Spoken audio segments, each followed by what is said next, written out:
Can't freaking wait. In 2 more days, order a new freaking lapel mic.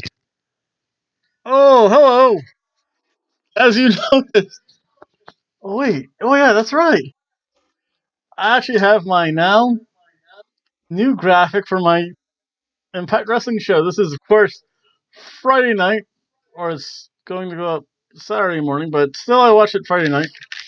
So it goes under my Friday night red wine and Pizza Impact wrestling show. Yep, I said that kind of disjuncted, but that's okay. Tonight's red wine and Pizza Impact Wrestling show is brought to you by Lucky Duck. Nice cheap wine. Which one? Which one was this? Cabernet Sauvignon. Feels special, and I still actually have some left too. I'm pretty good. I kind of been sipping it throughout, so pardon me.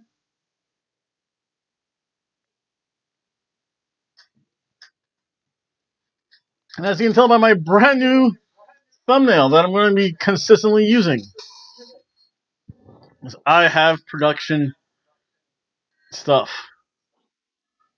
And as you probably heard me say, in about 2 more days, I'm ordering a new lapel mic.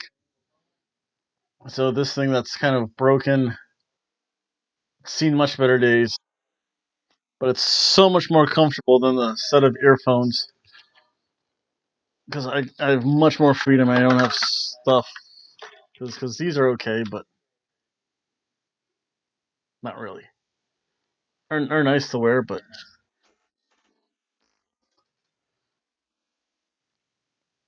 ooh, should I wear those? No, because I can't do certain stuff. I wear them. I can't hear stuff really good either. I'm kind of guessing at what I'm saying, which is what I'm doing anyway most of the time. So let's see here. What do I want to start off with? I'll actually start with some shoutouts. I managed to check. I had some. Today's my day off, so I managed to check on my YouTube thing because I'm still under Hobo punishment.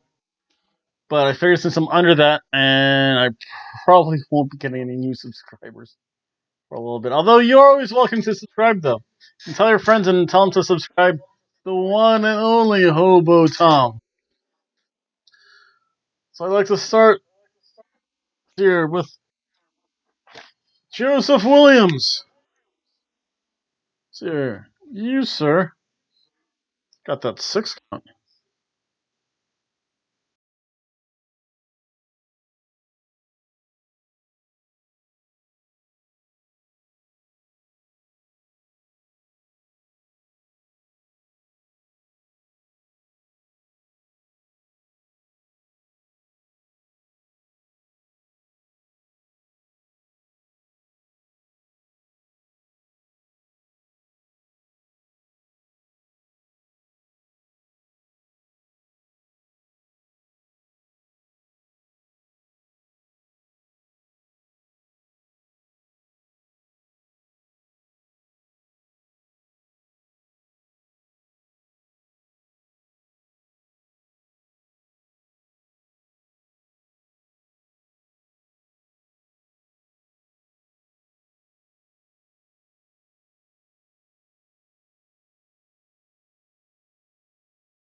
And to answer Joseph Williams' question, very simply, the reason why I do the things I do, it's one, because of time constraints. Two, if I did anything else, it would be professional. And three, it would probably cost more money. And again, with time, professionalism, money, I don't have any of that. We should be happy when Dr. Tom shows up and his kind of degrading attitude towards you guys. And to me, I have to speak to him about with that. But yeah, that's the way it happens. Because if I had a script, the show would probably not be nearly as entertaining. It's one of those things. If I wrote it down, I'm like, oh, that doesn't sound good at all. And then Manuel Ortiz. I'm sorry, Manuel Ortiz. You sir, just because I goofed up, you're gonna say, I'm out of here.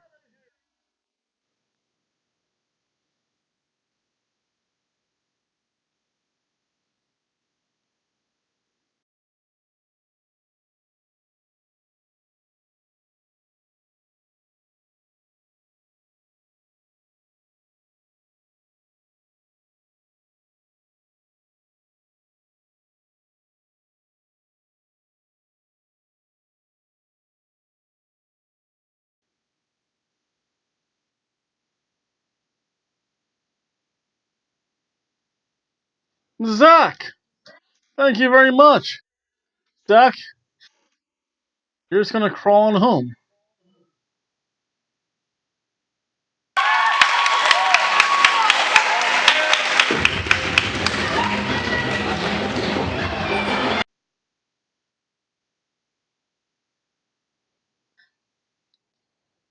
And then Kevin Cross, thank you very much for your comments.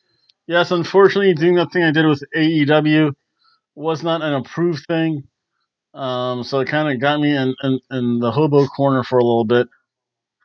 But yes, thank you very much. You, sir, you just told me to run, not walk out of here.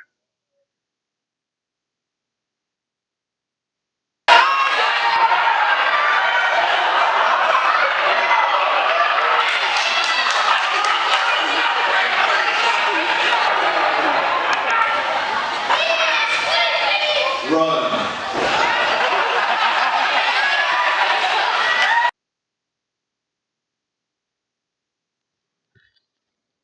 And if you two would like to post a comment, or if you two, I'm sorry, maybe I should have.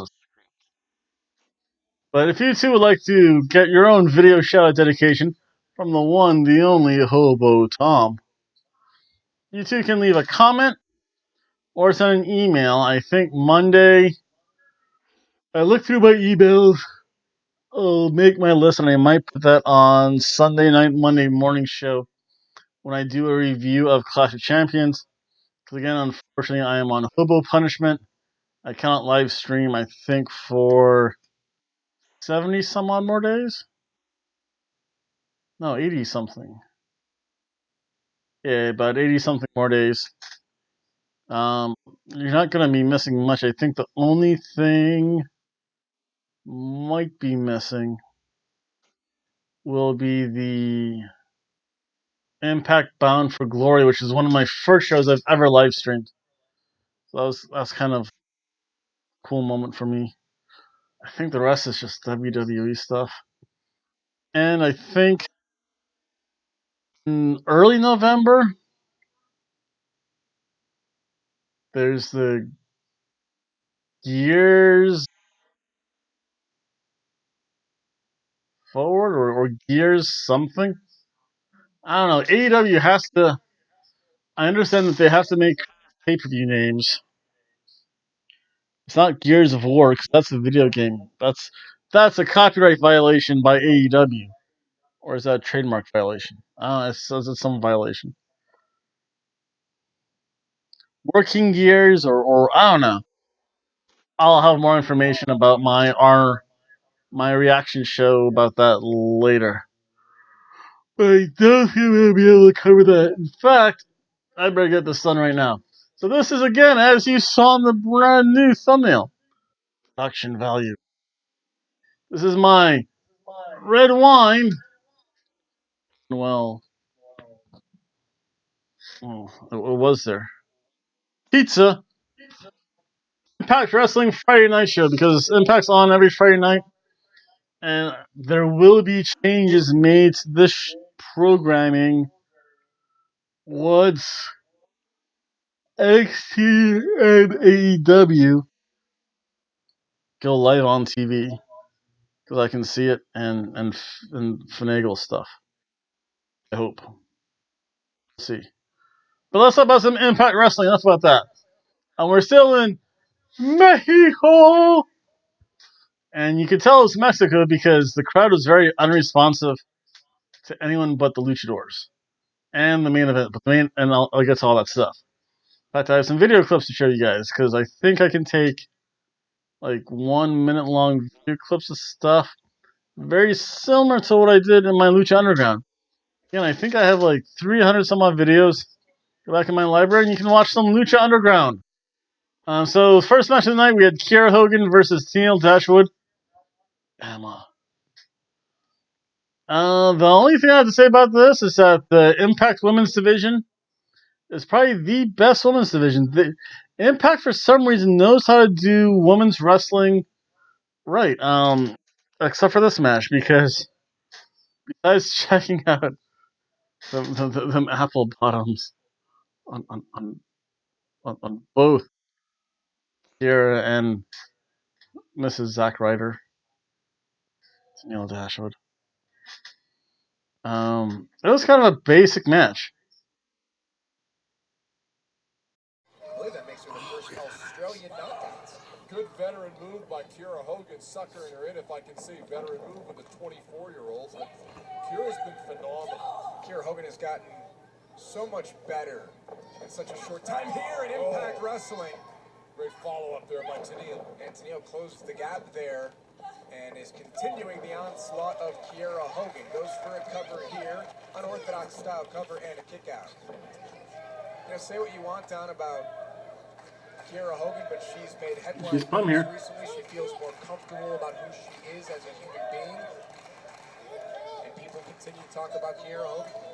I mean, I talk about her not because of that, although great, but I talk about her because I think she's the most improved wrestler on this roster in the last few months. Yeah, and you almost have to be, right? If you want to continue to be able to compete with the likes of Taya Valkyrie or Jordan Grace or Tennille Dashwood, you have to continue to up your game. And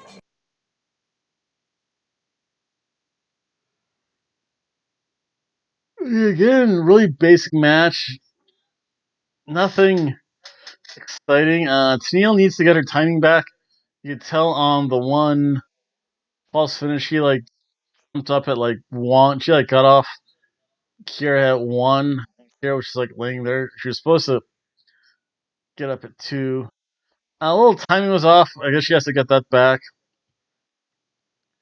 I just want to know how they don't expose themselves, because wow, those are some, as you can tell by the video I showed, some, I guess, high rising.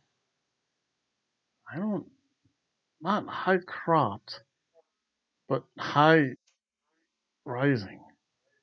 I guess I don't know. Whatever. I know things get really low in WWE, but the bottom part stays consistent. It's the top part that keeps on getting smaller and smaller. Impact, top part keeps on getting higher. Then the bottom part also keeps on getting higher. I don't know. If you're a woman that subscribes to this show, explain it to me somehow. Explain it to what it is. Tennille Dashwood won. She did use a tarantula. It's always fun to see that move. Of course, I think used by Tajiri a lot. I forget if it was used by Tajiri though. Tennille Dashwood did pick up the pin with the spotlight knee. A running knee like everyone else now. I don't know. Besides seeing a lot of booty, this match was booty. Therefore, this is a can of soup.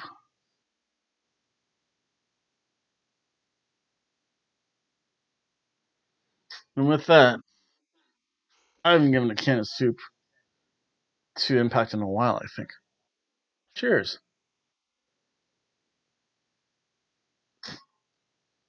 Oh, yum. And of course, we have the Sami Callahan promo, as good as always.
And this, for whatever reason, was just much better than the wrestling match. Then we have a North promo. Not bad. I mean, they were off LAX, but everyone knew LAX was leaving anyway because they showed up in AEW. Then we had Mike Elgin versus Dynastia, who is the...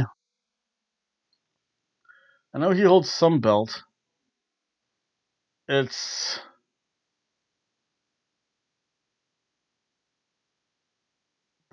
And I know I'm going to get this wrong. I want to say... It's almost like the midget. I'm sorry. I don't know how to put it any better. It's like the midget championship. Small person's championship, whatever. I have no idea. This guy, Dynastia, he's super flippy though. And it was really good. I was entertained with this. Although the fact that Dynastia had a notable size difference with Mike Elgin, 200 pounds and 2 feet. You kind of knew who was going to win. It was a good stuff though. And Dynastia does the really flippy stuff. That's good. Look at Michael Elkin. Big Mike is in a nasty mood tonight. Here on Impact Wrestling, 37 nights away from Bound for Glory.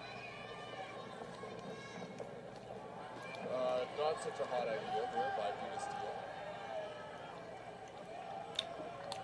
Breaks. And now, Big Mike. What a throw! Oh my goodness.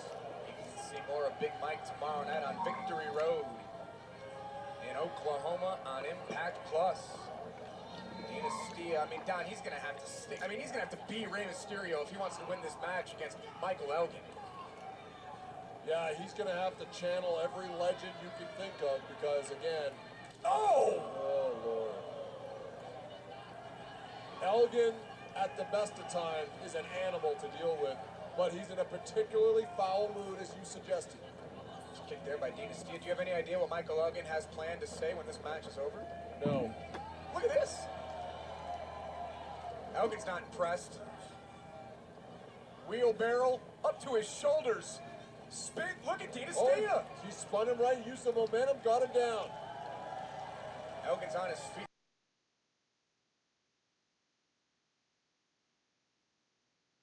I also like the fact that for the most part, Mike Elgin completely no soul. Whatever did to him, he kind of just like, whatever. Oh no! That's what happens. I can't wait till I get my music. No! Darn it. There we go. Hopefully that stays a little bit. Where was I? Mike delivered just. He just decided not to kill the guy with a power bomb. Good for you, Mike Elgin. Thumbs up to you. Did whatever Marugo Fuji's move is from New Japan Pro Wrestling, and it's going to set up something else for Bound for Glory. So I'm kind of cool with that. This match, only because it was predictable, this was a good ham sandwich of a match.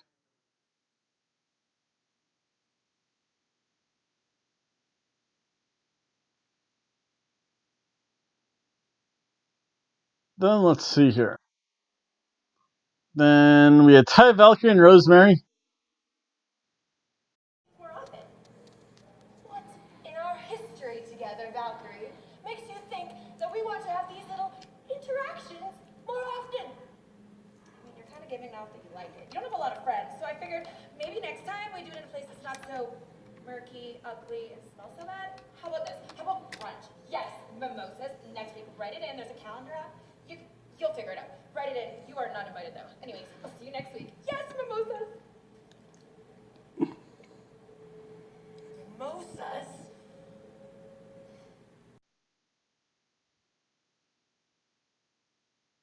Always entertaining. Rosemary's hot. Taya Valkyrie's hot but married. I don't think Rosemary's married. There's still hope. So that was fun. Then there was a foul ball in TJP. That was kind of funny. TJP. I don't know. He was Filipino. Foul ball Filipino. Are we gonna see like the Impact version of Too Cool? I kind of hope not, but I want to see where this goes.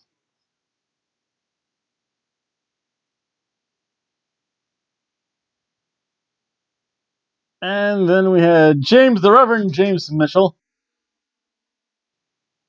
No idea of what Su Yung is capable of. Just when you think she's at her weakest, she's at her strongest. And her power grows in direct proportion to your disregard for it. And I'll be honest with you, I'm terrified. There is a Category 5 hurricane of horror named Su Yung set to make landfall, and if you don't flee now, I won't be able to save you.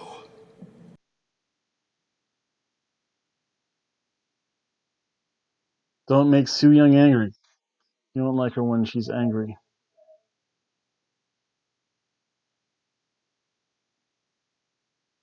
And there was some other promo. I forget who it was. Obviously not that important. Was that the Johnny Swinger one? Maybe it was the Johnny Swinger one. No. They do a lot of promos. Hey, man. I don't know. It was okay though. Was that the North? I think that was the North. No, they already did a promo. There's some promo. It was okay. Then the next match. Bien. It was Tejano Jr. versus Dr. Wagner Jr. I should be in WWE with this raspy old man voice. Again, he comes on in his mask, but again, Tejano ripped it off. It's not that much of an insult because Dr. Wagner was already unmasked by Psycho Clown 2 years ago. So he lost the privilege to wear their mask. The crowd is so happy now. Now they're like, bien, bien, bien. Which is kind of cool. Dr. Viner is so good. And he can still fly. Styled DDT goes for the cover, shoulders down, and Dr. Wagner Jr. kicks out at 2. How is this match going to end? How will it conclude here tonight? Tejano with the reversal. Tejano with a big-time leg lariat. Goes for the cover. Hooks the outside leg and a kick out.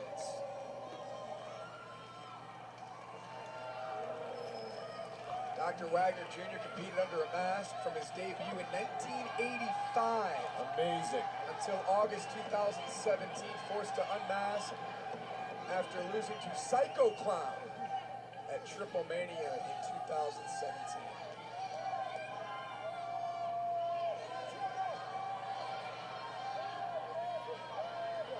And now Tejano again going up top. Sure what he's thinking here. No. Dr. Wagner Jr. in hot pursuit. Oh boy. Superplex!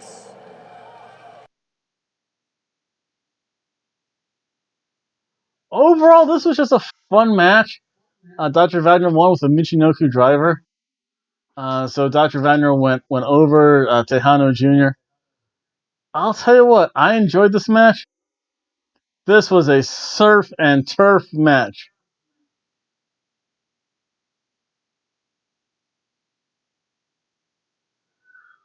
The only thing it was missing, it was Blue Demon Jr. Then it would have been bien, mucho bien. I don't even know if you say that in Spanish. Mucho bien. You can you guys can let me know.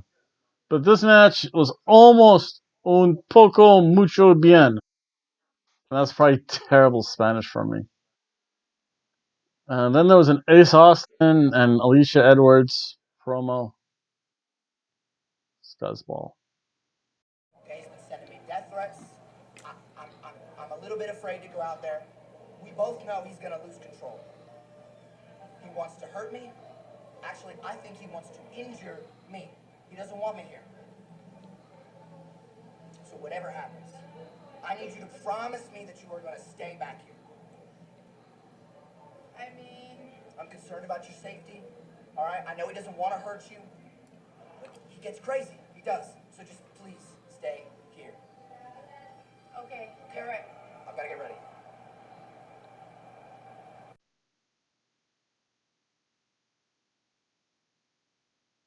Again, Ace Austin from Atlantic City, New Jersey. That should say everything. He's from Atlantic City, New Jersey. He's a scuzzball. LAX packs up the clubhouse. They're gonna have one more match, I guess, a farewell match. Next week, it's gonna be LAX versus Willie Mack and Rich Swann. So that should be okay. Then the next match we have Ace Austin versus Eddie Edwards. Eddie Edwards should just kill him. Just don't make this a no holds barred match. Oh God, no. Oh, I hope they don't do that. I just had a bad thought. They're gonna have an Alicia Edwards on a forklift match.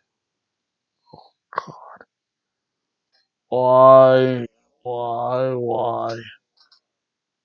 But Ace Austin jumps Eddie Edwards to begin with. Then Eddie Edwards just beats on Ace. It was a kind of funny X-Men reference. They called Ace Austin Gambit. Is Eddie? My thing is Eddie Edwards the next Tommy Dreamer? We shall see. But most of this match is just kind of a striking match.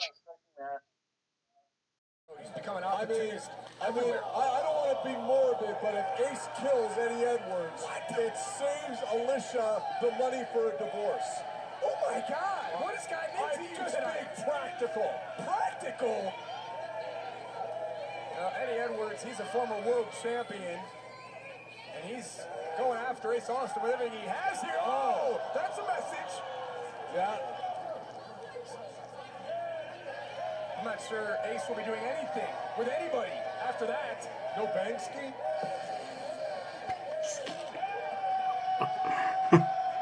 you have lost it tonight. Smile on Eddie's face. I like Ace Austin. I really like him. That says a lot about you. It's like a young me.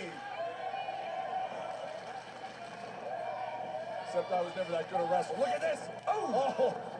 Nice use of the jack, and hey, Eddie will use anything. Cover here and a kick out. Ace Austin. I mean, he shows up here to Impact Wrestling like Gambit. Eddie Edwards does turn Ace Austin's chest into hamburger meat. He did hit. Then Ace Austin hits the perfect kick. Not what I said before. And then again after that was the Dragon Sleeper applied by Ace Austin onto Eddie Edwards. Eddie Edwards hit the Tiger Driver. Eddie Edwards goes flying. And however, Eddie Edwards grabbed the chair. You know what happened then? We got ourselves a dusty finish, baby. This was a dusty old cheeseburger with Eddie Edwards hit the arm of one Ace Austin and threw that chair against some security guy. Eddie Edwards, Jesus, red with rage. I am almost red with red wine.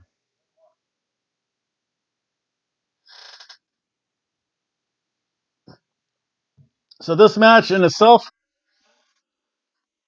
it was a dusty cheeseburger.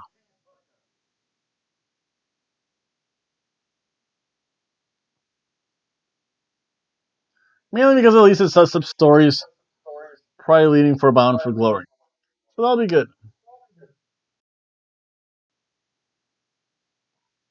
Then next we have a Brian Cage and Melissa Santos. Well, they've already been married for a while. So I think that's the only thing that annoys me is that Impact hasn't figured out the timing of stuff. Then there's a Johnny Swinger. Yeah. This reminds me of like the 80s Miami Vice show. I like the 80s. Then Eddie Edwards sees Ace Austin in an ambulance and wants to go after him. Poor Alicia Edwards.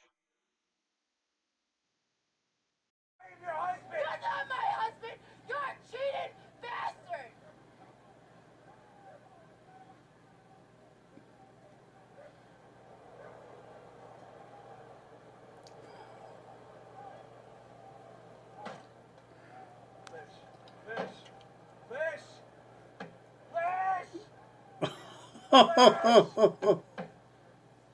This is getting. She doesn't know what's going to happen to her if she gets in that ambulance.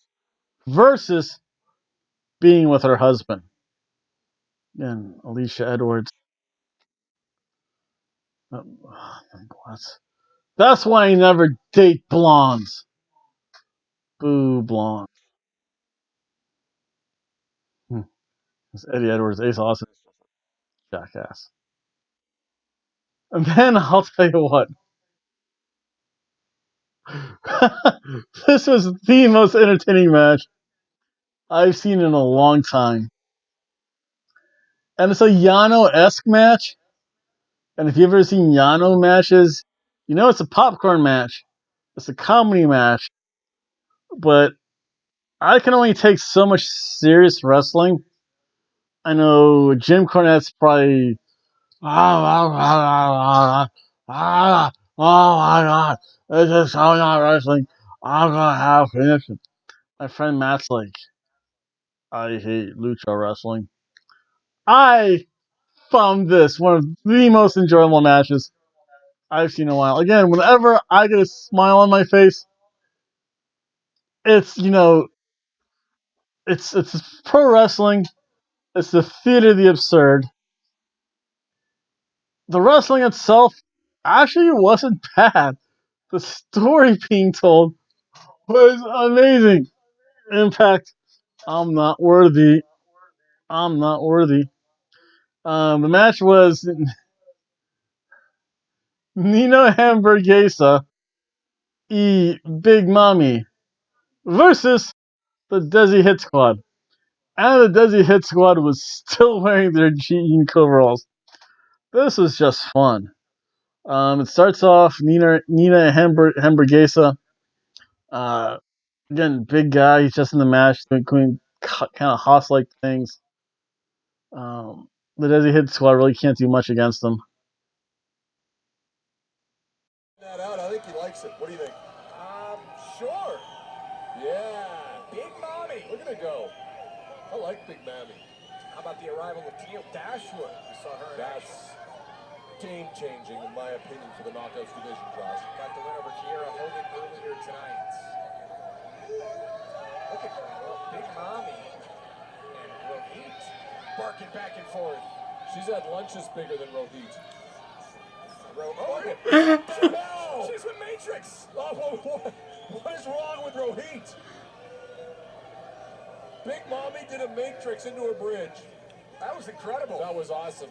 Sign this woman now. 37 nights away from Bound for Glory, and Big Mommy goes into the back of Rohit. And look at the Deaners laughing it up here. They booked this, I think. Covered by Big Mommy, and a kick out by Rohit. She's got the arm here of Rohit Raju. I think she likes him. Well, love is in the air on Impact Wrestling. We heard from Brian Cage and Melissa Santos earlier. Newly engaged couple. But again, this is that classic lucha popcorn match where it's just there to entertain people. The crowd was so stoked to see Nino Hamburguesa Big Mommy. At one time there was a 2x sync face by Big Mommy. That was amazing. That was just funny. And this is just fun tag team wrestling, just nonsense lucha stuff. The double X again, the double X sync face, the double X splash. Nino Hamburguesa flew through the ropes with the help of the referee and Big Mommy pulling the ropes from him. That was funny. Then Big Mommy went to the top rope. I wouldn't even call it a jump. She just kind of like fell or flopped off onto everyone. That was really good. They did pick up the win. Again, fly, Hamburguesa fly. That was fun. Hamburguesa and Big Mommy pick up the win. The Desi Hit Squad tried to do some stuff. They tried to pull up the Diener hat. They tried to take off their bibs. The one kind of like took off the top, and like, everyone's like, "Yeah, Diener!" Then all of a sudden, Shira showed up, and right after him, Gama came back. And again, it's funny. You always wonder if this was the Diener Hit Squad. I think that's what they were built as, but that was still funny. Then Shira showed up, beat up everyone. Gama came up. Shira paid homage to Gama and made the other Desi Hit Squad show their respect to Gama. It was a fun match. I think there was some other promo in between. Whatever, it wasn't that much.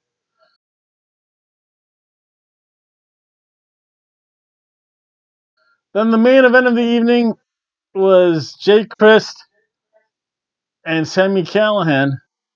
OVE.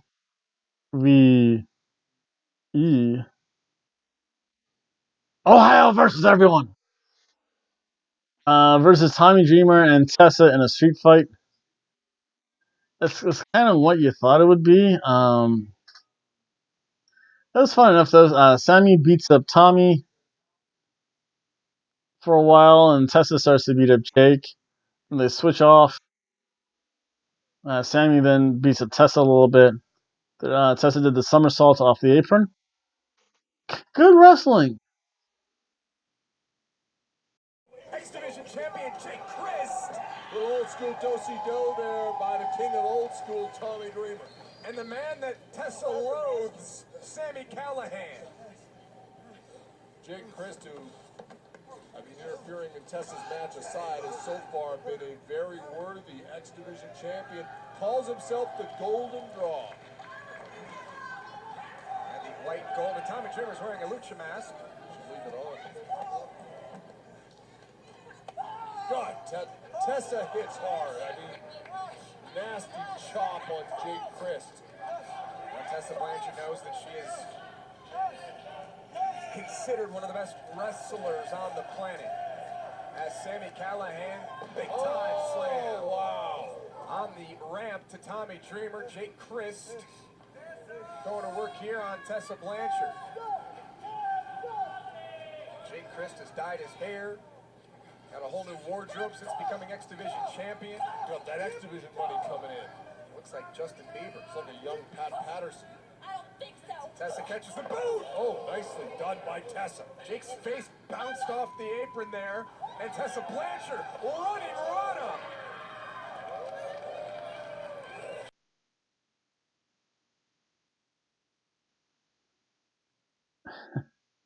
And then there was so much cursing. And the bad thing was, Impact Wrestling began to beep it out. And I do like me some light profanity.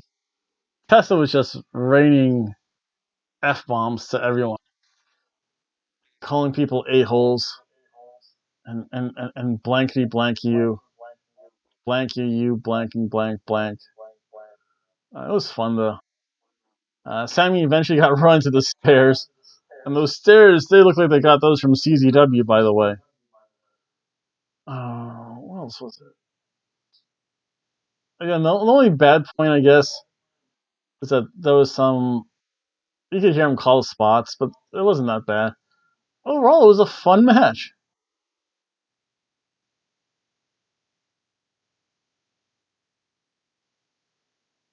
There was a kind of tease of the Tower of Doom or a modified Tower of Doom. Let's see here. What's her face? Tessa hit the Magnum onto Jake Christ. Sami Callahan managed to Texas pile drive Tommy Dreamer. That of course, the baseball bat, the Callahan slugger came into play. Kendo stick showed up. What else would you expect? There was the staple gun. Sami Callahan brought it in. Couldn't use on Tommy Dreamer. Tommy Dreamer staple guns Callahan in the chest, the butt, and the front part. Can't be fun. Chest can't hurt because again, Sami Callahan was at fest. I also think he got him in the back. So that was okay. There was no blood, so it wasn't a bloody mess. So that's always a good thing. Then of course Dave Chris showed up. Man Fulton showed up. I like the fact that they still do headshots and pile drivers. Pile driver is still number one finishing move in this guy's book. So Man Fulton was no selling Tessa's shots. Tessa got pile drive for her issues. They were going to beat them up some more. Then RVD, the whole effing show, showed up. And Rhino showed up to make the save. In a fun cheeseburger match.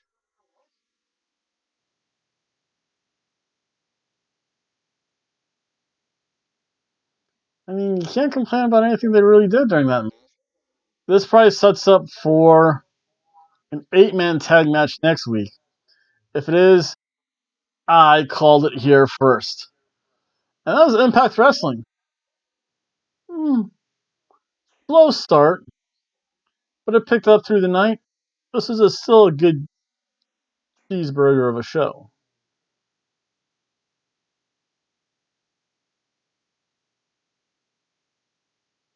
And that was Impact. So that was pretty cool. Again, some programming notes. Sunday night, Monday morning-ish. Yeah, sometime around then. I'll be doing my reaction and review show to Clash of Champions. Monday night Raw is still there. Tuesday night SmackDown is still there. Thursday, I'm off to an NXT live show. I'm really interested to see what NXT house shows are like. Mainly because NXT is going to TV now. So I wonder if the main TV people, are still going to go to little rinky-dink house shows in Daytona Beach, or if there's going to be a real delineation between NXT. So you have Raw, SmackDown, NXT, and then developmental guys. I don't think Cesaro is showing up to Daytona Beach. I can't see that happening. That's just me, though. So again, let me know what you guys think. Again, you can always leave a comment or email me at hoboandgirlfriend@gmail.com. I'm going to be sending some more shout-outs to those people that have emailed me. Because again, I am in the hobo punishment. So I just have to kind of deal with that for a little bit. I'd like to thank, again, everyone for watching. And again, if you are going to enjoy said adult beverages, do not drink and drive. Stay home in tranquilo. Bye.